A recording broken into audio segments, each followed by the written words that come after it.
你惹错人了。Hello, xin chào các bạn đã quay trở lại với kênh YouTube Review 5 phút. Ở cuối tập 104, đang trong lúc Vương Lâm chiến đấu với mấy tên sư huynh thì Thiên Vận Tử đã xuất hiện ngăn cản cuộc chiến. Không lâu sau khi bị Vương Lâm hành cho ra bã, cái tên nhị ca vô cùng tức giận. Vừa về, hắn ta đã trút giận lên đồ đá trong phòng. Thế nhưng, đang trong lúc hắn suy nghĩ thì cái tên Bạch Vi đã truyền âm tới, hắn nói sẽ giúp tên nhị ca kia xử lý Vương Lâm để trừ hậu họa. Đồng thời, theo lời Bạch Vi, hắn còn phát hiện trên người Vương Lâm có pháp bảo hay ho. Bởi vậy, hai tên này liền tạo ra một cái kế hoạch để đoạt lấy. Cứ thế, cảnh tượng trong nháy mắt cũng dần qua đi. Không lâu sau, Bạch Vi đã tới Tử Lâm Các hỏi thăm Vương Lâm và đem quần áo tới cho anh ấy. Thế vậy, Vương Lâm liền trước quyền cảm tạ. Sau đó trước sự thân mật của tên kia, nam chính của chúng ta cũng liền từ chối. Đến đây, anh ấy liền mời Bạch Vi uống trà và cùng tên kia trao đổi. Theo lời Bạch Vi, mọi người cần cẩn thận với đại sư huynh nhất. Điều này cũng bởi đại sư huynh là người đi theo Thiên Vận Tử lâu nhất, toàn bộ mọi chuyện hắn đều biết hết. Hơn nữa, trong khi tất cả các đệ tử trước đó đều biến mất, chỉ còn tên đại sư huynh là vẫn còn ở lại. Có lẽ hắn ta biết bí mật nào đó về sư phụ của mình. Đồng thời, hắn còn nói cho Vương Lâm biết sắp tới đây sẽ là cuộc chiến tranh giành vị trí Thiên Vận Thất Tử. Vị trí này vô cùng có lợi, sau khi đạt được vị trí đó, chỉ cần liên tục giữ nó trong vòng 3.000 năm liên tiếp thì sẽ nhận được hạ phẩm tiên thuật hoàn chỉnh. Phía đối diện, nghe những lời Bạch Vi nói, Vương Lâm cũng phải động tâm. Tuy nhiên, anh ấy lại không thể hiện ra bên ngoài. Cuối cùng, sau một hồi trò chuyện, Vương Lâm cũng liền nói khéo để Bạch Vi rời khỏi nơi ở của mình. Và tất nhiên, Bạch Vi cũng hiểu ý nhanh chóng mở cửa đi ra. Thế nhưng vừa mới ra khỏi cửa, hắn đột nhiên lẩm bẩm: đại sư huynh, chỉ cần một ngày Bạch Vi ta còn sống, người sẽ không thể trở thành Thiên Vận Thất Tử. Nói xong, hắn ta liền biến mất. Còn Vương Lâm, ở trong căn phòng của mình, anh ấy liền nhớ lại lời Bạch Vi nói lúc trước. Trầm ngâm một hồi, anh ấy lẩm bẩm: nếu đúng như lời Bạch Vi nói, thì danh vị Thiên Vận Thất Tử này thực sự đáng để tranh đoạt một phen. Suy nghĩ vừa dứt, Vương Lâm liền đứng dậy, sau đó vung tay, lệnh bài về y phục Bạch Vi vừa đưa cho liền xuất hiện trước mắt anh ấy. Nhìn nó, Vương Lâm vung tay, chớp mắt, y phục đã thay đổi. Bây giờ, anh ấy đã mang trên mình bộ quần áo của Thiên Vận Tông. Tiếp theo, Vương Lâm liền mở cửa đi ra bên ngoài. Vừa đi, anh ấy vừa suy nghĩ, trầm ngâm một hồi, thân hình anh ấy cũng liền phóng đi. Không lâu sau, Vương Lâm đã đi tới một tòa lầu cát. Khi anh ấy vừa tới, đột nhiên một tên xuất hiện trước quyền nói: đệ tử Trương Hướng Phàm, ra mắt Thất Tổ sư. Nhìn người này, Vương Lâm liền hỏi mượn thanh phi kiếm của hắn, và tất nhiên hắn ta không dám từ chối. Cầm lấy thanh kiếm này, Vương Lâm liền phát hiện ra trong nó, vậy mà có khí tức kiếm ý của Chu Giật năm xưa tản ra. Không chậm trễ, anh ấy cũng liền lấy đạo kiếm ý đó ra. Đổi lại, Vương Lâm cho tên kia một cái ngọc giản khắc cấm chế, sẽ làm uy lực của phi kiếm gia tăng thêm mấy chục lần, khiến tên kia vui sướng vô cùng. Xong xuôi, Vương Lâm liền nói với tên kia, mình tới đây là để lấy tiên ngọc. Nghe vậy, tên kia cũng làm theo trình tự, cuối cùng là mở ra một cái động phủ, rồi mời Vương Lâm tiến vào bên trong. Tuy nhiên, ngay khi Vương Lâm đi vào, một thân ảnh khổng lồ lại từ đâu hiện ra, nói nam chính giao ra lệnh bài thì mới có thể đi vào bên trong. Đáp lại, Vương Lâm cũng liền mang lệnh bài mà Bạch Vi đưa cho mình ra. Sau đó, anh ấy liền nói với thân ảnh khổng lồ kia, mình muốn lấy toàn bộ tiên ngọc mà mình được sử dụng. Thấy vậy, người kia cũng nhận lấy lệnh bài, rồi liền đưa nó cho Vương Lâm và được anh ấy thu vào trong túi trữ vật. Xong xuôi, Vương Lâm cũng lập tức rời khỏi nơi này. Cùng lúc đó, ở tại căn phòng của mình, cái tên đại sư huynh đang nhìn vào bức tranh thất tinh với dáng vẻ đầy tức giận. Một hồi lâu sau, hắn vung tay lên, nhất thời từ trong bức tranh, thất tinh cũng liền bay ra rồi nằm lơ lửng trong tay hắn.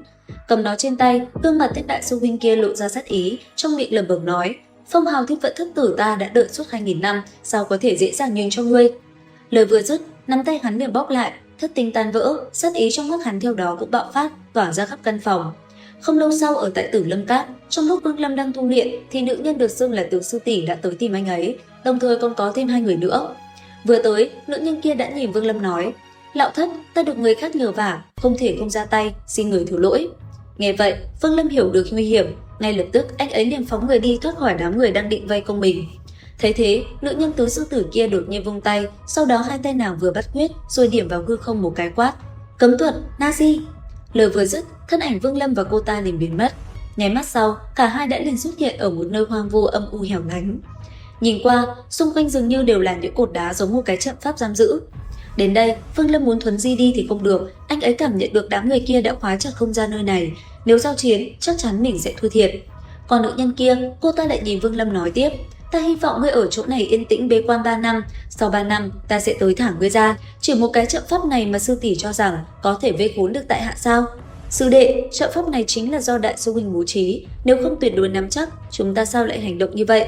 Dứt lời, cô ta liền rời đi để lại Vương Lâm một mình ở bên trong trận pháp, xung quanh toàn bộ bị pháp trận bao phủ. Khi cô ta vừa đi, bàn tay Vương Lâm vung lên, tinh kiếm xuất hiện trong tay rồi bổ một đường thẳng về phía trước. Nhất thời, một đạo kiếm quang dài mấy trượng lập tức gào thét phá không lao ra, rồi liền chém mạnh về phía khoảng không bên dưới. Bụp một tiếng, lưỡi kiếm kia biến mất. Nhìn nó, Vương Lâm cũng liền rơi vào trầm tư, nháy mắt bàn chân đạp mạnh, thân hình anh ấy lập tức phóng lên cao. Thế nhưng, từng luồng kinh khí cùng những sợi xích kinh người như muốn đè ép anh ấy xuống, không cho Vương Lâm đi. Không chậm trễ, Vương Lâm lấy ra loan đao. Sau đó, một đao một kiếm, Vương Lâm huy vũ không ngừng nghỉ, đáng tiếc vẫn chưa phá được pháp trận. Một hồi lâu sau, thanh âm Hứa Lập Quốc mới vang lên nói: "Chủ tử, không được rồi, phá không được thứ quỷ này, tiểu đao cũng không xong rồi." Nghe vậy, Vương Lâm cũng không còn chút kiên nhẫn nào nữa, thanh âm vang lên quát: "Muốn vây ta ở nơi này, tới khi tranh đoạt danh hiệu Thiên Vận Thất Tử kết thúc mới thả ta ra, ta sao có thể để chúng đạt được ý nguyện chứ? Nơi đây nếu hoang vu, vậy thì ta cứ tu luyện, tranh thủ đạt tới anh biến trung kỳ. Đến lúc đó, ta nhất định có thể phá vỡ nơi này, trực tiếp trở về Thiên Vận Tông." Thân thể Vương Lâm nhoáng lên, hạ xuống vào tảng đá, đi thẳng vào nơi sâu nhất nơi này. Tiếp theo, anh ấy ngồi khoanh chân trên một tảng đá, tay phải vỗ túi trữ vật, lập tức một lượng lớn tinh ngọc lấp loáng, quang mang hiện ra bốn phía xung quanh. Không chậm trễ, anh ấy liền tiến hành hấp thu tinh ngọc, chỉ trong nháy mắt, nguồn năng lượng kinh người từ tinh ngọc đã ầm ầm chảy xuôi vào cơ thể Vương Lâm. Dần dần phía sau hắn có một cái quầng sáng màu vàng chậm rãi xuất hiện, quầng sáng này phát ra ánh sáng nhu hòa, bên trong tiên lực tung hoành cực kỳ bá đạo. Cứ thế, Vương Lâm chìm trong việc hấp thu, mặc kệ thời gian bên ngoài mau chóng qua đi. Không lâu sau, thời gian 3 tháng đã trôi qua, nháy mắt đã tới ngày đại lễ mừng thọ của Thiên Vận Tử. Lúc này, ở tại Thiên Vận Tông có rất nhiều người đi tới. Giờ khắp đó, khắp nơi sôi trào, cảnh tượng thật hùng tráng hiện ra. Dưới quảng sân rộng lớn của Thiên Vận Tông, bây giờ đã là hàng nghìn người. Bất chợt, hư không vang lên từng tiếng vang trầm thấp nói: "Thiên Vận Thất Hệ đã mở tiệc chiêu đãi, chư vị mời an tọa." Thanh âm kia vừa dứt, từ trên trời cao đột nhiên một luồng ánh sáng bảy màu lóe lên. Ngay sau đó trên trời cao, thân ảnh Thiên Vận Tử từ từ hiện ra. Nhất thời, một luồng uy áp kèm theo ánh sáng chói lóa cũng liền tỏa ra khắp nơi này. Phía dưới, ánh mắt từng người không ngừng dõi theo vẻ sùng kính. Thấy lão ta, hàng loạt đệ tử Thiên Vận Tông cũng liền khom người hành lễ. Tiếp theo, từng lời nói của Thiên Vận Tử cũng liền vang lên. Cứ thế, yến tiệc được diễn ra, còn mấy tên hãm hại Vương Lâm, bọn họ thì đang lộ ra ánh mắt vô cùng ngoan độc. Cùng lúc đó, ở cách Thiên Vận Tông hơn 10.000 dặm, Vương Lâm sau thời gian tĩnh tọa rất lâu thì bất ngờ mở bừng hai mắt. Vào lúc đó, đột nhiên trời đất biến sắc, những đám mây đen xì tối tăm tản ra. Từ dưới mặt đất, một luồng ánh sáng xuyên thủng trời cao, mấy cái cột phong ấn xung quanh dần vỡ nát. Giờ khắc đó, chỉ thấy Vương Lâm khí thế ngút trời đứng sừng sững giữa trời, giống như một vị ma thần, hai mắt tràn đầy sát ý. Nhìn về phương xa, Vương Lâm đột nhiên lóe lên một luồng ánh sáng, thân hình phóng đi, thanh âm anh ấy đồng thời vang lên nói: "Tử Tông, ta tới đây."